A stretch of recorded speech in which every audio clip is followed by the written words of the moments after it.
Hi everyone, notes 4.5 are on volumes of prisms and cylinders. And the best way to find the volume of a prism or a cylinder is to first find the area of the base and then multiply the area by the height. And pretty much you just have to look at it like this. All you're doing is you're taking the area of the base right here. So I'm going to take the area right here, the amount of space that is filled up on the bottom of this figure right here. And then if you notice, you're pretty much just layering multiple ones of this exact same area over and over and over again until you get to the top. And then when you do that, you will have full volume of your entire box. Does that make sense? Hopefully. So the biggest thing you need to know is what is the shape of the base of your 3D figure. So like for example, in the formula sheet, the volume of your rectangular prism is length times width times height. Why is that? Because the area of your base is length times width, and then you just multiply that by the height. Okay, so let's go ahead and apply that. So I'm going to do volume equals B times H, where capital B, not lowercase b, capital B is the area of the base, which is a rectangle in this example. So let's find B first of all. So right here it says determine the volume if its length is 6 meters, its width is 4 meters, and its height is 3 meters. So I'm just going to do the area of the base. The area of the base is just length times width, which is 6 times 4. So I end up getting 24. And this is centimeters squared because we've got 2 sets of centimeters here. And then to find the volume, we just take the area of the base and multiply that by the height. So here, the area of this base is 24, and then I'm going to multiply that by the height, which is 3. So when I multiply 24 by 3, I get a volume of 72 centimeters cubed. So this is my answer here. Or you could just use the volume formula, which is length times width times height. And we know the length is 6. We know the width is 4. And we know the height is 3. So 6 times 4 is 24. And then 24 times 3 is 72. And we know this is centimeters cubed because we've got 1 centimeter, 2 centimeters, and 3 centimeters being multiplied together, and so it becomes centimeters to the power of 3, or centimeters cubed. All right, awesome. Now let's talk about our triangular prism. So if you take a look at the formula sheet says that the area of a triangular prism is B times L times H divided by 2.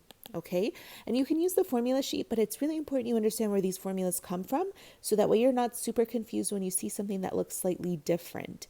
So right here, pretty much all I have to do is find the area of the triangular base. This time it has a triangular base, and that's what makes it a triangular prism. By the way, a triangular prism is triangular because the two bases that are parallel to each other that don't touch each other are in the shape of a triangle. Okay, so if you look right here to find the area of a triangle, I would just do the base times the height of the triangle, which they called L, and then divide that by 2. Then that's the area of the base, right? Now I just have to find the height. So I'm going to multiply that by the height, and that's where this formula comes from. Okay, so just like we said before, the volume is going to be the area of the base multiplied by the height.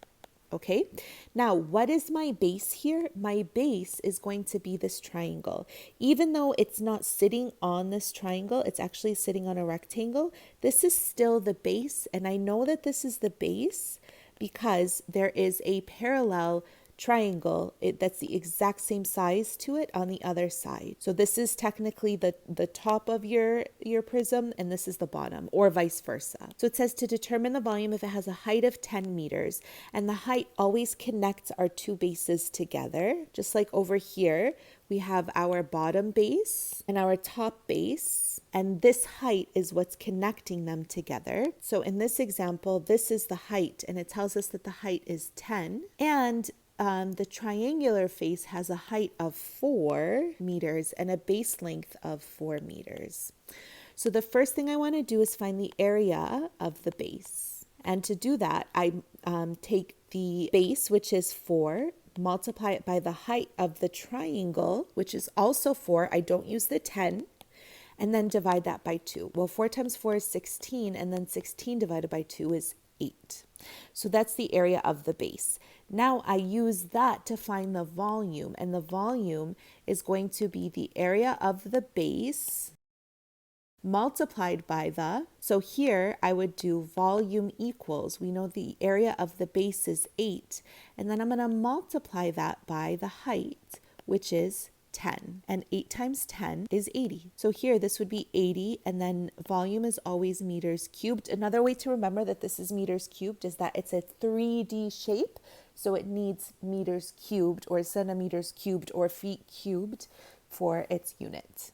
All right, in our last example, we want to find the volume of a cylinder if its height is 5 centimeters and it has a radius of 5 centimeters. So here we know that the shape of our base is a circle this time, and we know it's a circle because we have 2 circles and they are parallel to each other. They don't touch each other. They never cross each other, which means that the height right here is 5. Okay, and it tells us here that the radius is also equal to 5, and that's just a coincidence that they're both 5. So to find this answer, we have to find the area of the base and multiply that by the height. So let's find the area of the base. And this is a circle, so I'm going to do pi times r squared. So the area of my base is pi times 5 squared, and 5 squared is 25, so this would be 25 pi, which is approximately equal to 78.5. And now all I have to do to find the volume is to multiply the area, which is 78.5, by the height of our cylinder, which is 5. So here, when I multiply that, I end up getting 392.5. And this is centimeters cubed. Now, let's take a look at the formula sheet. So the formula sheet says the volume is pi r squared times h. Well, that's because the area of the base is pi r squared, and then we just multiply that by the h.